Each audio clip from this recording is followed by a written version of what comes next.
Another day. So Tuna Fest is on in Jensen. It's super fun. Oodles and oodles and oodles of just beautiful, beautiful girls walking around everywhere. Fun amusement park rides, dirt cheap shoes. Bought a pair of Adidas for 300 pesos today, so can't complain. Actually, I traded it for 300 in gift cards to a shop. So, it's a win-win for me. Free shoes, pretty much. I print my own money over here. But, no, I am, definitely bored. It was nice. I had a few of the Westerners I picked up here in Jensen. See, one of the things I've been trying to do is create a Western hangout here in Jensen for us Westerners to kind of just pool together, get together, hang out, act as infrastructure for each other. Just like I have really thought about renting a 3 or 4 bedroom house and almost turning it into like a Western clubhouse, guys who have bikes and they want to travel or whatever and they want to fly off the island, they could leave their bike safely or their car there. If they want to spend a few days in Jensen before they move down here, they could do that. They could, come stay the hostel style in the Western stronghold. I'd even call it something like that, to be honest. But, sorry, I'm just getting home. I normally tend to do these on my walk home because I think it's the best way to do a blog about a town is if it's fresh in your mind of what your day was like. Obviously, you guys probably saw the early vlog already, some of you, with the cows in the downtown core, which I just love. But no, give me 1 second here. It's going to get dark for a second, folks. While I activate power. I don't leave the power on in my unit when I'm gone because otherwise I call them crazy, but realistically, if you're translating to Western dollars, it's a joke. It's still cheap. But I'm a cheap guy, so crazy electrical bills. So, no, home sweet home, blah, blah, blah, blah, all that stuff. No,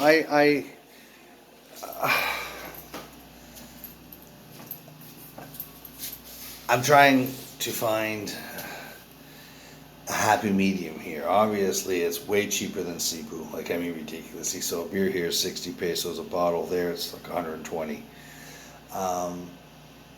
Rent too. Can't see. I'm trying to go back to Cebu, and there's not a single thing for rent under 1,600 pesos a month. Even like a crappy place with no aircon. Whereas here, I'm renting for 7,000 peso a month with aircon. I throw in another 2,000 to 3,000 maximum because I shut my power off when I leave. Electricity and about 60 peso, 70 peso a month water. So it comes with internet. So you translate that into Western dollars, I'm still well under $350 a month to survive on rent. So that's not bad at all. Phone, it's hard with the data, and I've complained about that in other posts, of course. Like, never buy Globe, guys. Like, I just cannot stress enough how inadequate that service is. It's like a provider like AT&T or Rogers or Bell. It's the provider called Globe. My new one for the shop, so I can do deliveries, is Smart, because it seems to work. It's called Smart, S-M-A-R-T. So yeah, we'll try that out, But I'm in a big plaza for my food stall thing, and it's one of these things where it's great because, theoretically I'm surrounded by colleges. I should be just crawling in customers. But they don't know how to market over here, I've been handing out free coupons to get people to come in. They gotta spend some money to use the coupon. That's how you make a good coupon. They don't really understand it. They just don't. I've only done a few days. I've handed about 1,200 coupons to a festival that sees 50,000 people a day. And they think that's enough. It's like, no, bro. If anything, I should be there an extra hour early, and I should be there till midnight when it closes and never run out of coupons. And it's like I give them to everybody. I give them to people who I look at, who I see are most likely to come and spend. People who have some decent clothes on, already carrying bags of loot, who are the right age bracket, just things like that. I'm pretty good at spotting who has money and who doesn't. So I mean, within reason, obviously. People can pretend to be poor. People can pretend to be rich. But I'm not handing them out to young kids I know ain't got no money. or people who look like they're from the tiniest, smallest speck of land out in the middle of nowhere and are only in here for a 1 day a year festival and they're in rags. Like, I understand, I'm not going to waste a coupon on them. But it's one of these things where I look at it as we should be there every day. We should be handing out coupons every day. And they don't see it that way, right? They see it as, well, you're spending a couple hundred pesos to make those coupons. Yeah. And they have to spend a minimum 200 each coupon to use the coupon, which sounds like a lot, but it's not. It's like $4, $5, right? Like, it's a joke. So it's one of these things where they just lack a business acumen.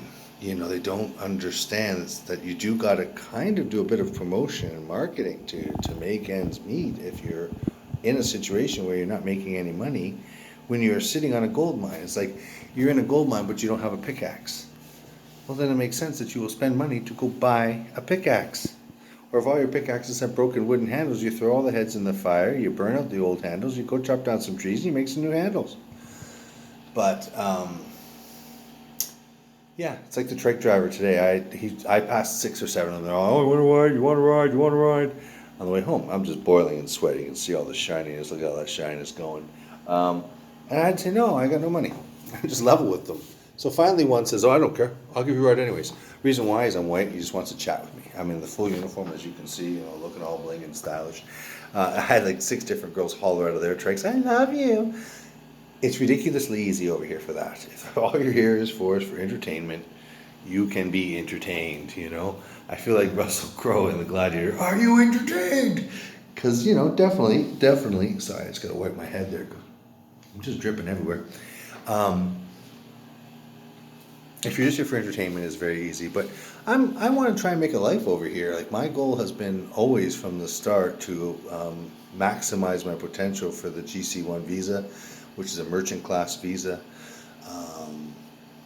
I don't want to have to marry a Filipina or knock one up just to get a citizenship. Like, that's totally, like, I used to make fun of those people who did that in the stateside. I'm never going to be one of those over here.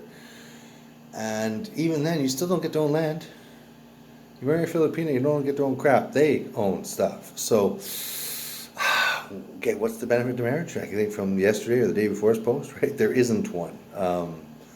If you're just looking for love, it can be found in some non-wrong places here. You can find good girls who hope that they're going to convince you to change your mind, but just stick to your guns. Just be like, no, I'm not interested in marriage.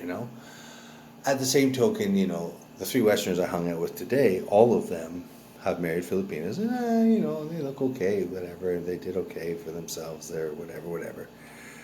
2 of them came with kids, and I could tell from the conversations that those children have been getting on the nerves of their new stepdaddies regularly. I could see the stress lines form when they even talk about them. I don't want that. If I was going to be a stepdad, I could do that crap in North America. And if I'm going to do it here, I want it to be of a very little kid that I can help raise, and then it doesn't grow up to be all weird. I don't even think I want to go that angle. No, I think the best thing here is you come over, you scout the place. I toured several communities before I settled on Jensen. I just suggest to people that if you're coming over here and you don't like a big crazy city full of people that may or may not be friendly, come to Jensen first. Make it your base. It's got a great airport. Like I said, if you want to give me a text or a message, see if you're interested or what I've been doing on the sideline privately, feel free to do that, because maybe I will have a little Western embassy set up. I mean, I only need to raise a couple grand Canadian to make that happen, which, the right Westerner comes over, that's no problem. And I'll be like, his superintendent of the property. And we don't have to buy the property. That's the thing, I can get a 5-year lease on a dilapidated property for like literally $200 or $300 a month, as long as I'm fixing it up. And you dump a few hundred a month into fixing up spot by spot by spot. Because the houses here aren't like the houses, at least the houses I've been looking at here in Jensen, aren't like houses in North America, where it's just a house. That's it. No. It's a walled compound with many buildings. So you could fix up one building at a time. You got the walls to keep your materials safe, to keep your vehicles safe.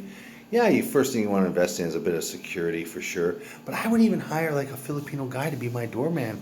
I throw him in one of these uniforms with a single bar, and that's his whole job. You get to live for free, buddy, and you get to eat dinner once a night with us, but you're on the gate.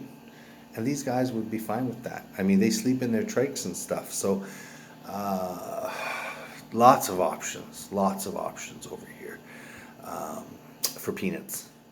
Really, like, I'm not saying go full warlord and hire a small militia, but you can hire one guy, and if he's a Filipino, he's allowed to carry. So you have an armed guard at your gate. I mean, that's really all the security you need at this stage, in my opinion. I mean, it's way more than you get in North America. So, anyways, it's 10 minutes, 30 seconds. I don't want to be too long on this. I'll let you all go. Stay tuned for 12. Ciao.